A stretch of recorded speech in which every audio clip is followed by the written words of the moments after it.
Wednesday, December 27th, Saint John. Focus: the one whom Jesus loved. Saint John does not say, "I, John," anywhere in his Gospel account. But we have only to read today's Gospel to recognize the eyewitness narrator. Younger than Peter, John outran him and then respectfully waited for him to enter the tomb first. In the first reading, however, John stresses his direct experience of Jesus, the same Jesus who is God and man. We have heard, seen with our eyes, touched with our hands. No brilliant explanation of the incarnation can match this testimony.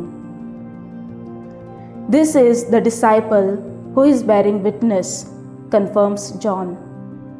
Bearing his witness is truly his calling and should be ours too. He does indeed fly higher than the other evangelists. His outstanding witness is to the love of God and our own duty to love.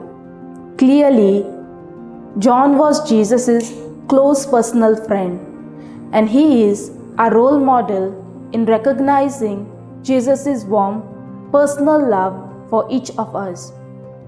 That recognition became, as it were, his name, the only whom Jesus loved. John was possibly the only apostle to escape martyrdom. He died at 94 in Ephesus. Legend has it that in his last years, he kept repeating his homily, "My little children, love one another," he explained, because it is the word of the Lord, and if you keep it, you do enough. He says that to us too. Fruit: tough as it is often is, let us love one another.